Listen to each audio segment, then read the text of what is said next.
Hey Luke, how's it going, mate? Yeah, good, Simon. Thank you. Really good. Kids good. Wife's good. Business is busy. So yeah, I can't complain. How about yourself? Yeah, good. Yeah, I've had a really busy week. It's just been crazy busy at the moment since I come on board. It's just been non-stop. But yeah, no, I wanted to do this video not really about me. I wanted to sort of ask you a few questions, and it's a while since we've done this actually, so I kind of wanted to just sort of touch base with you and sort of go back to the beginning a little bit. I mean, you'll probably remember when we first met. I think it was in Ackworth, wasn't it? Was it in Um, Ackworth? I think no. I think the first time we met, it was just outside the office where I was working at the time, if I remember rightly. Yeah, Um, so long ago I can't remember, but just outside Wakefield. But we went to Ackworth not long after, didn't we? Because yeah, me, and I think Andrew Horbury it was at the time. Who was yeah. an agent with us, cracking lad, by the way, and.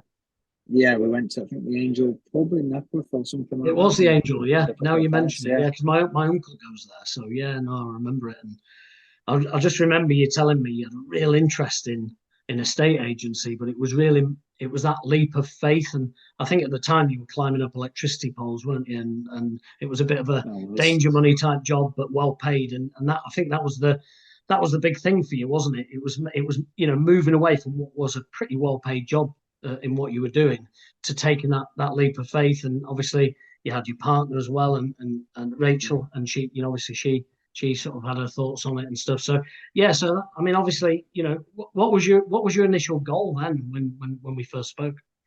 Honestly, when we first spoke, I had absolutely no interest in the property sector at all. I had a very low opinion of it. I'd had bad interactions whenever I bought an house up to that point. It was purely because I had a little network marketing thing on the side, and we were just building relationships for that. I was probably thinking about recruiting you. You were thinking about recruiting me. Looking back, but it was just yeah, got on well, kept the relationship, thinking referrals between the two of us. And then I just had a massive change of circumstances. I knew I never wanted to stay in that industry long term because it wasn't really well positioned for family life. You're working away all the time, and the divorce rate amongst the lads I was working with was really high as well. And it just didn't really fit with how I wanted to build my life long term. And we got to a point where I had an accident while I was at work, and it was nobody's fault really. It was just human error and a gap in the processing. But I won't go into details. But there was issues that it shouldn't have been handled as it was, and made me realise that right, I just don't want to be here anymore. I want to be in control of my own sort of destiny, as it were. And I had a conversation at a networking group that I know I want to do something else. I just don't know what, and it needs to be something that's going to work well with this little business I have with the network marketing stuff.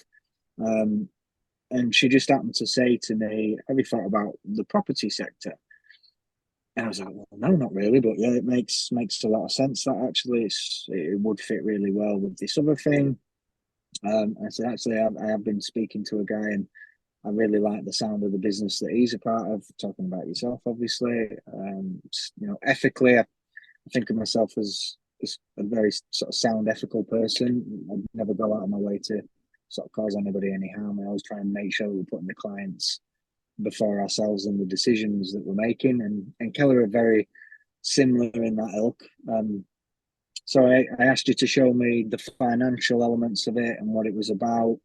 I had a look at a couple of other options at the time. So I won't name names because I don't think it's fair to do that. But I had a look at a couple of options and felt they were very corporate, and it was all really about them rather than me. And I didn't want to go into that environment. Keller was very flexible. It seemed to very much be about me and what I wanted to do, as long as I adhered to certain rules and basics of compliance and ethical standards and stuff.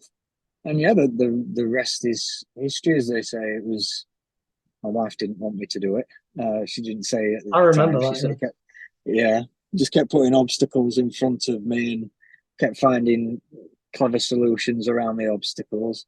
You're not allowed to use our savings. You're not allowed to get a bank loan. You're not allowed to do this. Not allowed to do that. And literally just kept knocking them out of the park until eventually it was like, "Look, I've done everything that you've asked. This is happening. You need to get on board." And luckily she did. And the rest is history. So yeah. Yeah, well, that's it. And do you know what? I think there's a lot of couples who have relationships like that. My partner's very sort of half glass full, whereas you know, I'm full Mm. glass, and I just look at things very differently. But I think that's a good thing because it gives you that balance and protection, doesn't it? But equally, you shouldn't stop yourself from fulfilling your dream, and that's obviously what you've done. And so, obviously, with that in mind, obviously that you wanted to sort of embark on an estate agency career.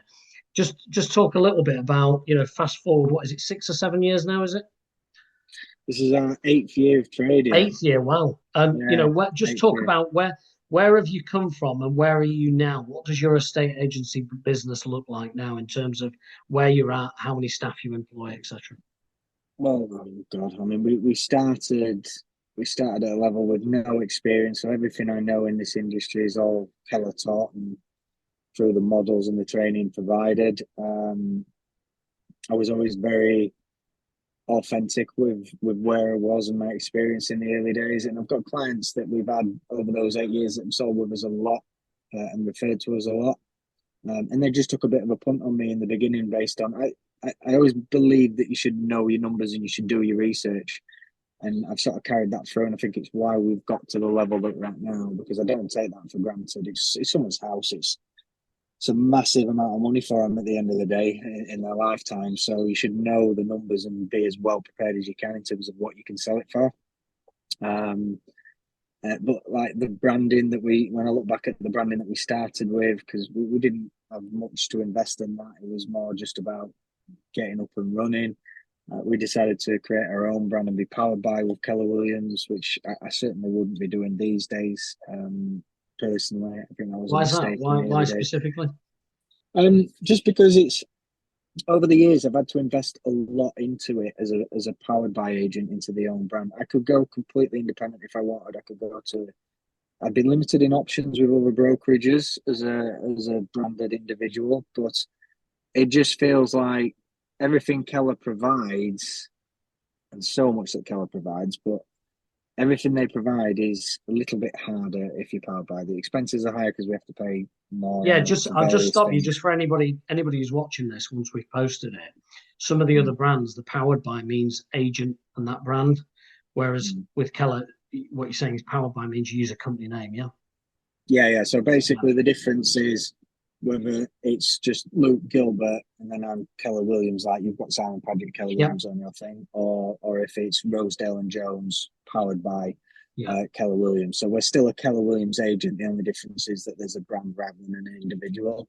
I mean, people do business with individuals. Everything I've done with my brand, pretty much, I could do as an individual, Yeah. and my costs will be lower, far lower. I really don't see the point. But I mean, I remember when we first started, my silent business partner, we had a bit of a row about stamps because I bought some cheap postcards to go and drop on people's doors when they'd been on the market for a while with the other agent. I was hungry and I was damn sure I was going to sell those houses, and the ones I picked up I did sell, but I didn't want to post them. I wanted to go hand deliver them, and she's like, just buy some stamps. I'm like, no, because it's money that I don't need to spend. I'll just go and knock on the door.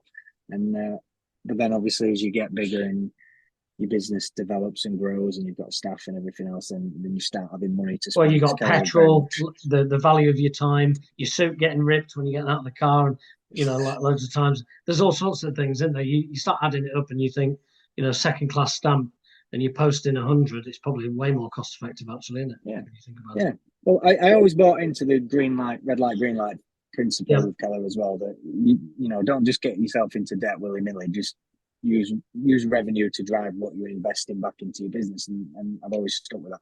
I've had moments where we've maybe over egged it a little bit, and then you have to rein it back, and it's the same. It's a learning time, I think. But yeah, it's like we don't really have to worry about any of that now. Most of the business we get is organically generated from the systems that we've built over the years, and we've got a really good reputation in the areas that we work, so we get a lot of repeat business and referred based business. So yeah, it's You've, night and day I'm really. sorry to